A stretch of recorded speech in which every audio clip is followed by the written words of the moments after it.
Alika belum dapat membendung tangisannya setelah mendengar sesuatu yang benar-benar meruntuhkan harapannya memiliki Dirga untuk dirinya seorang. Wanita itu baru saja tersadar setelah hampir 12 jam tertidur pasca operasi. Tumor rahim mengharuskan dokter memilih tindakan operasi untuk mengangkat tumor dan rahimnya. Aku tidak mau. Dirga, kenapa kamu minta dokter mengangkat rahimku? Kenapa? Teriak Alika dengan terisak-isak. Dirga memeluknya demi menenangkan sang istri yang sejak tadi menangis histeris. Aku mohon tenanglah Alika. Ini jalan yang terbaik untuk kamu. Kita hanya bisa bersabar. Bukannya tenang. Alika malah semakin menjerit. Meronta-ronta hingga jarum infus yang menancap di pergelangan tangan kirinya tercabut. Kenapa kamu tidak minta persetujuan aku dulu?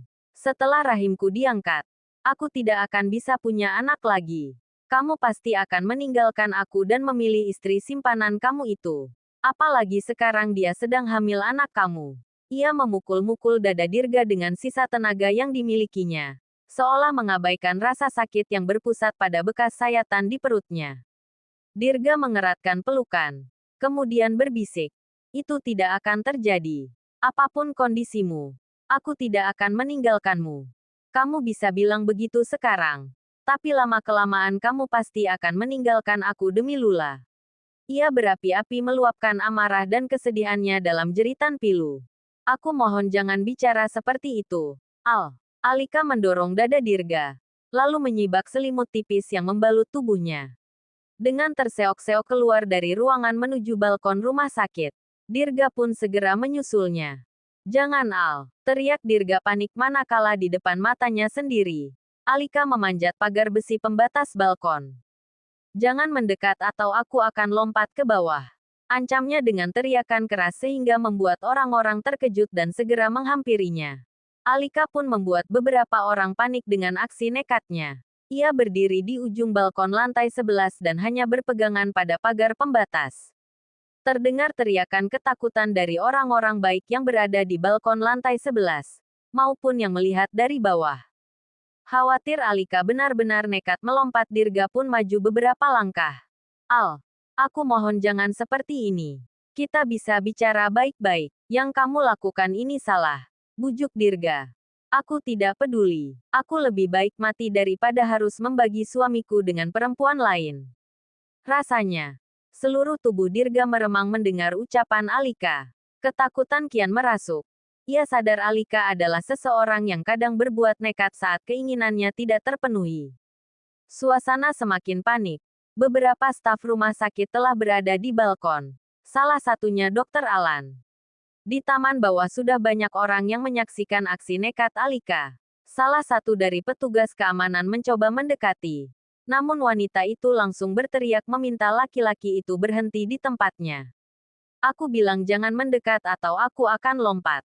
Alika, tolong turun. Luka bekas operasi kamu bisa terbuka lagi," ucap Dr. Alan melihat adanya noda darah pada seragam pasien yang dikenakan Alika. "Aku tidak peduli," balasnya berteriak. Dirga melirik beberapa staf rumah sakit yang mencoba mendekati Alika, memberi isyarat dengan mengibaskan tangan ke bawah, yang artinya, ia ingin membujuk Alika sendiri. "Al, tolong dengarkan aku sekali ini saja," bujuk Dirga berusaha melembutkan suaranya. "Apa yang harus aku dengar dari kamu?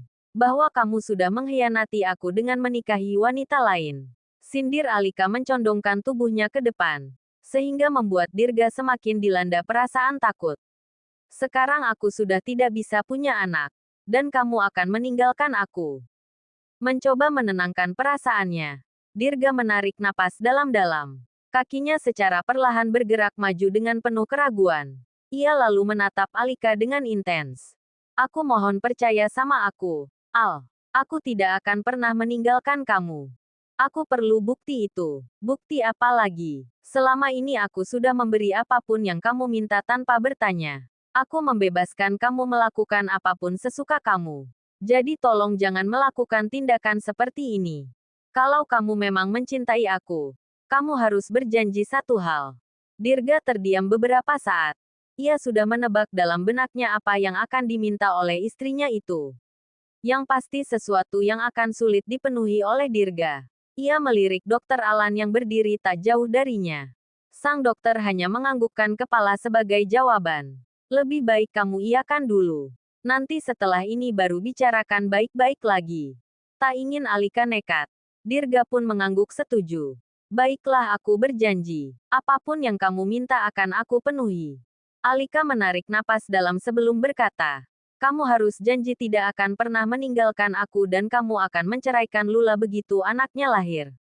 Dan satu lagi. Aku mau kamu menuntut hak asuh anak itu setelah perceraian.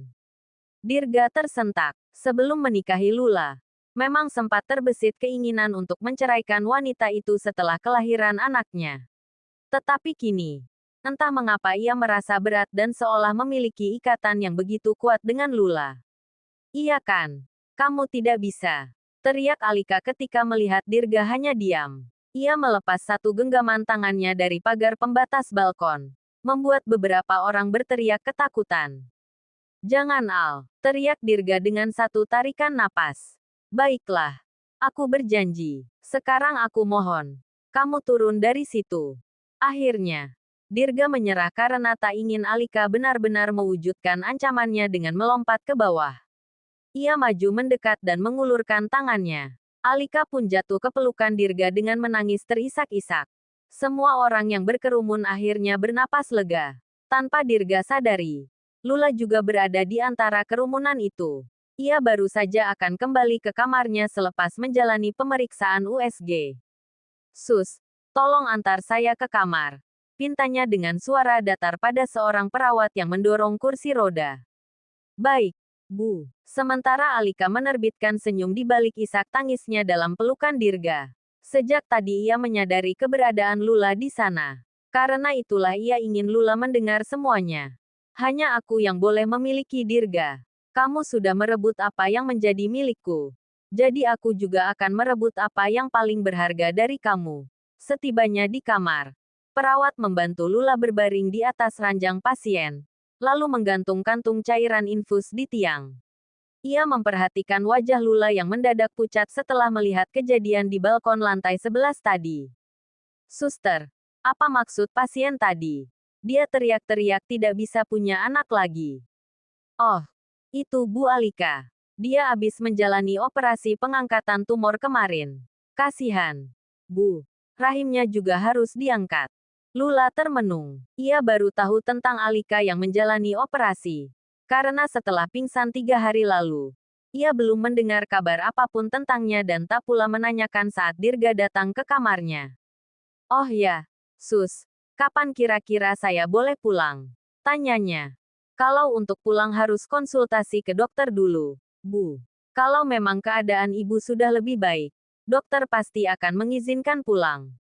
Lula mengangguk pelan. Setelah melihat kejadian tadi, ia merasa hatinya tak cukup kuat untuk menanggung beban itu. Apakah Mas Dirga terlalu mencintai Bu Alika sampai tega mau mengambil anakku? Atau dia hanya terpaksa mengumbar janji karena Bu Alika mengancam mau bunuh diri? Titik, titik, titik. Semua sudah lebih tenang sekarang. Dokter baru keluar dari ruang perawatan Alika setelah merawat sayatan bekas operasi yang mengeluarkan darah.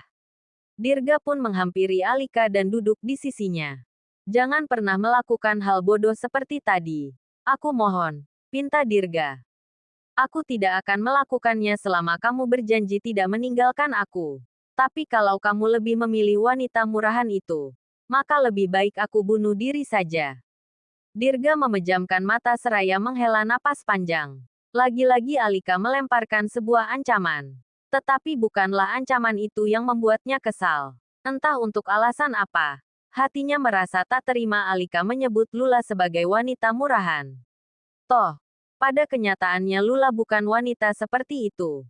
Karena Dirgalah laki-laki pertama yang merenggut kesuciannya. Wanita yang kamu sebut murahan itu masih suci. Al, aku minta maaf karena sudah menikah tanpa seizin kamu. Aku tahu kamu sakit hati dan kecewa. Tapi semua ini bukan salah Lula. Ujar Dirga mencoba menjelaskan. Kamu mau membela dia lagi. Wanita yang tega merayu suami orang. Apa bedanya dengan seorang pelaas teriscur? Kesal Alika menatap suaminya dengan menuntut. Cukup. Alika, tolong jangan sebut Lula seperti itu. Ucap Dirga menekan. Membuat Alika terdiam seketika. Malam itu kita bertengkar hebat sebelum kamu pergi ke Bali. Aku berencana menginap di ruko kamu. Aku bukan mau membelanya. Tapi Lula memang tidak merayu aku. Akulah yang brengsek karena mabuk dan tanpa sengaja melampiaskan kepada Lula. Lalu bagaimana dengan semua kartu aku yang kamu blokir? Aku blokir kartu kamu karena aku menerima tagihan yang membengkak dan itu sangat di luar batas. Kamu gunakan untuk apa uang sebanyak itu? Al, kamu tahu. Uang itu lebih dari gaji semua karyawan aku selama sebulan. Alika terperanjat. Tatapannya mengarah pada lantai seolah mencari jawaban di sana. Ia menggunakan kartu-kartunya dengan bebas selama ini. Karena Dirga tak pernah menanyakan sebelumnya. Aku membeli tanah di Bandung. Maaf kalau aku tidak memberitahu kamu sebelumnya. Aku juga membeli banyak gaun dan aksesoris untuk penunjang pekerjaan aku. Kamu tahu kan? Aku butuh modal banyak untuk ikut wedding expo. Baiklah. Untuk kali ini aku maafkan. Tapi lain kali kalau kamu ada penggunaan sebesar itu, bicarakan dulu dengan aku. Alika menjawab dengan anggukan. Bernapas lega karena Dirga tampak tak curiga sedikit pun. Aku mau kamu aktifkan kembali kartu-kartu aku. Baiklah. Aku akan minta Jeff mengurusnya. Alika mengusap air mata yang mengalir di pipinya. Ia menggenggam jemari suaminya dengan erat. Menatap dengan memelas. Dirga. Tolong rahasiakan ini juga dari keluarga kamu. Kamu tahu kan? Mama tidak pernah menyukai aku. Kalau Mama tahu aku tidak bisa lagi punya anak, Mama pasti akan meminta kamu menceraikan aku. Dan kamu tidak akan bisa membantah perintah Mama. Kamu tenang saja. Ini akan menjadi rahasia kita. Mereka tidak akan tahu tentang kamu. Terima kasih, Dirga. Ia memeluk lengan suaminya. Setidaknya Alika bisa lega sekarang. Sebab sejak awal menikah, ia tak memiliki hubungan yang baik dengan mertuanya. Ibu Dirga bahkan sempat menentang pernikahan mereka. Tetapi Dirga tetap bertahan meskipun tak mendapat restu. Apa aku boleh tanya sesuatu? Tanya Alika membuat Dirga mengangguk. Mau tanya apa? Bagaimana perasaan kamu terhadap Lula? Apa kamu mencintai dia? Dirga seketika terdiam. Ia pun belum mengerti perasaan apa yang dimilikinya untuk istri sirinya itu. Ingatannya langsung tertuju pada Lula dan tanpa sadar mulai membandingkan Alika dan Lula.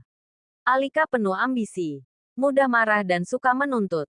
Sementara Lula hanyalah wanita sederhana yang tidak banyak bicara. Pembawaannya tenang dan tidak gegabah.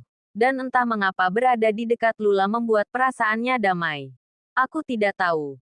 Tolong jangan tanyakan karena pada akhirnya kamu sendiri yang akan terluka.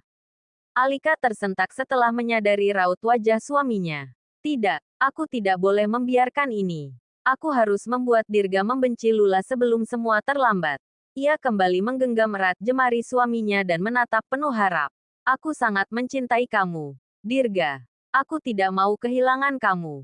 Wajar kan kalau seorang istri menginginkan menjadi istri satu-satunya. Jadi tolong jangan pernah meninggalkan aku demi dia. Dirga hanya mengangguk, meskipun tampak kesedihan di wajahnya.